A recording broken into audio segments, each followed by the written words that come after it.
नमस्कार डियर पवित्र, मेरो नाम प्रदीप कुमार बराल।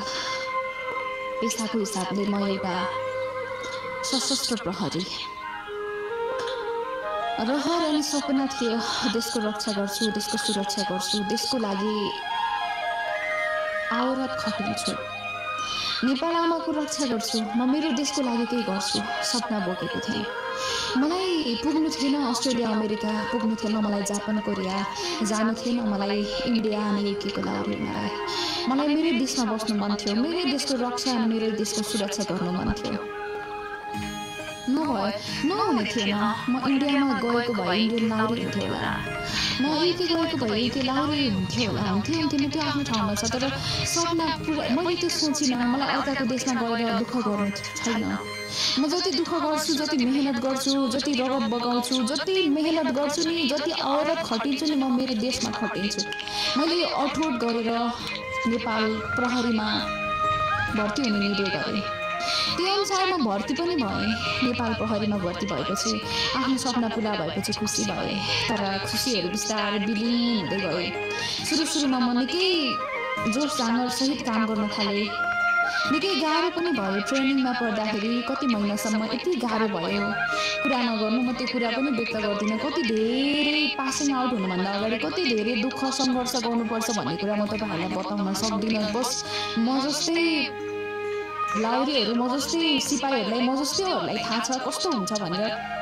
त्यो पलहरू म सम्झिन चाहन्न। यति धेरै दुःख थियो, त्यो भोगाइ छुट्टै थियो।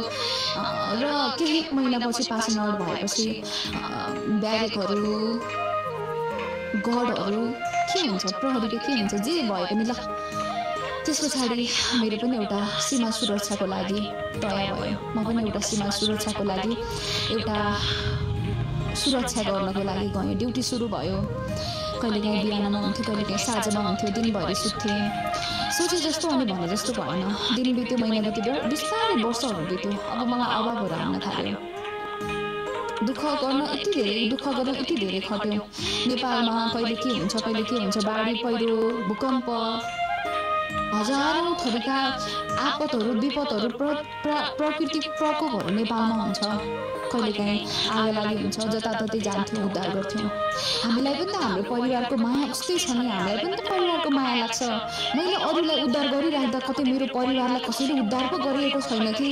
मैले कसैको ज्यान बचाउँदै गर्दा मेरो परिवारको ज्यान पो गयो कि? मैले अर्काको परिवारलाई सुरक्षा दिँदा कतै मेरो परिवार पो सुरक्षित छैन कि? मेरो मनमा हुँदैन।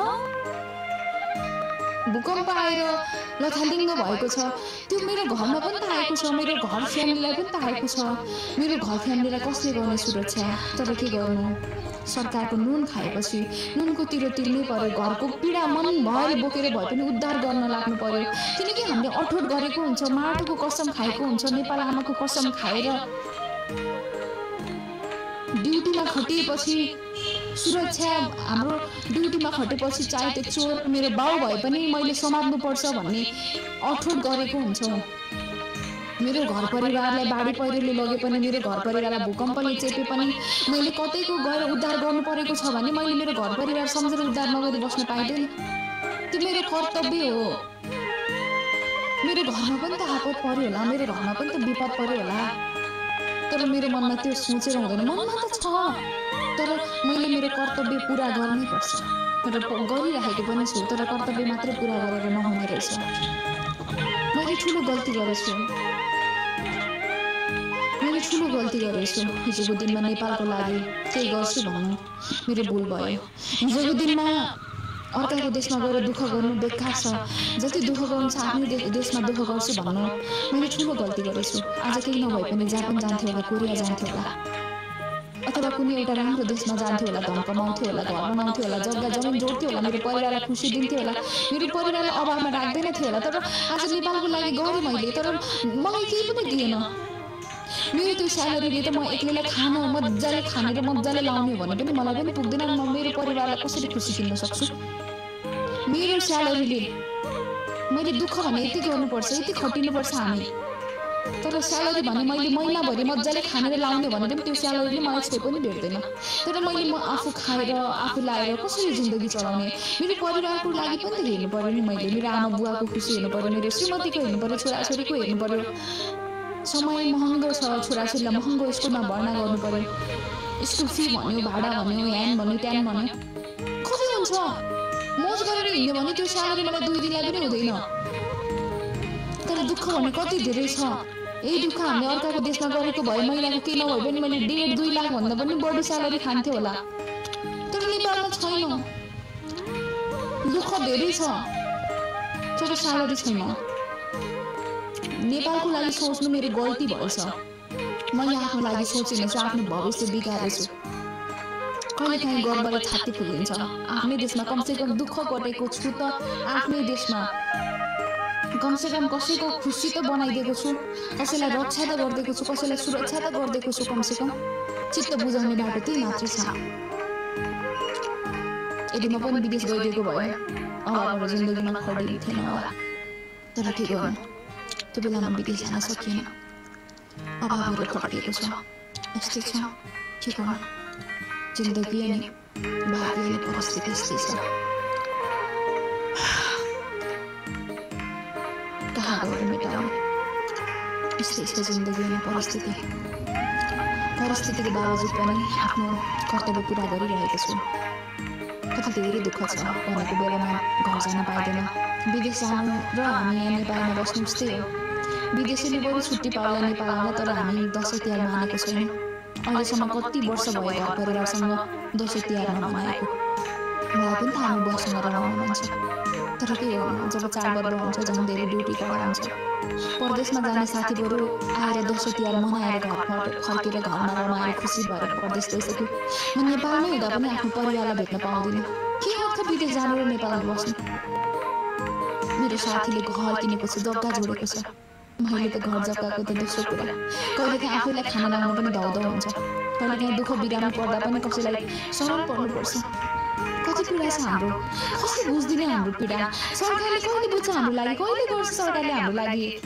कमसेकम हाम्रो लागि पनि तलब बढाइदिनु पर्थ्यो। तर हाम्रो तलब कहिले बढ्छ।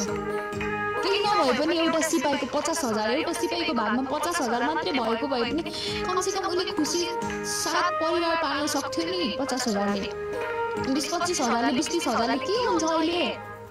तपाईँ बजारमा निस्किनुहोस् 1000 रुपियाँ लिएर। तपाईँले 1000 रुपियाँ लिएर जानुभयो भने 1 केजी स्याउ अनि 1 केजी सुन्तला अनि अङ्गुरहरू किन्नुहोस्, तपाईँको 1000 रुपियाँ त्यही सकिन्छ।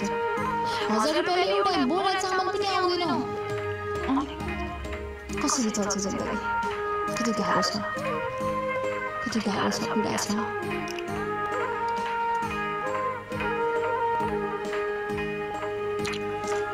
अनि गाईहरू कथा सुनेर मात्र बस्ने कुकुरको पैसा चाहिएन। के भन्नुहुन्छ। यस्तै छ पीडा। देशको रक्षा, देशको सुरक्षा गरेको छु त भनेको छु, तर खुसी छैन। म खुसी बनाउने कोसिस गरेको छु। यस्तै छ जिन्दगी, यस्तै छ व्यथा। मैले प्रदीपजीको लागि वाचन गरेँ। साथीले खोइ त फलो नै गर्नुहुन्न, 42,000 नै पुग्दैन त। ए थ्याङ्क यू सो मच, पुग्यो। थ्याङ्क यू साथीहरू, थ्याङ्क यू, पुग्यो 42,000। थ्याङ्क यू सो मच है। साँच्चीकै मन छुने कथा अनि वास्तविक कुरा हजुर भन्नुभएको छ। म त यस्तो छु क्या, म त थाहा पाउँछु तपाईँहरूको मनमा के छ। तपाईँ म त अन्तर्यामी हो नि त साथीहरू। त्यतिसम्म त नभन्नु है छ्या, अन्तर्यामी त होइन म। तर तपाईँको मनको भित्रको कथाहरू एउटा दुटा हो नि थाहा पाइदिन्छ अरे क्या। कताबाट भन्नुभएको छ। म काठमाडौँबाट हो त। अनि मैले प्रदीपजीको कुरा थाहा पाइदिनँ त। अनि प्रदीपजीले मैले कमसेकम नि मैले कम्तीमा पनि 150वटा ओडहरू त भन्यो होला नि त होइन। उहाँको स्टोरीमा अझै धेरै ओडहरू भन्यो होला। कमसेकम उहाँको जिन्दगीमा मिल्ने कमसेकम 10-15वटा ओड त थियो होला नि त, ओडहरू त होइन। त्यो मैले तपाईँको कुरा बुझ्नु भनेको अन्तर्यामी होइन त। अनि जो कोहीले बुझ्छ त अर्काको मनको कुरा, अन्तर्यामी छु म। मलाई थाहा हुन्छ, मलाई थाहा हुन्छ को मान्छेले कस्तो व्यवहार गर्छ, को मान्छेले के भन्छ, मलाई थाहा हुन्छ। चाबी लिएर आयो अब यहाँ 77 जना मध्ये हैन 77 80 जना मध्ये कतिले मलाई गाली गरिरहनु भयो कतिले हावा कुरा गर्छ भन्छ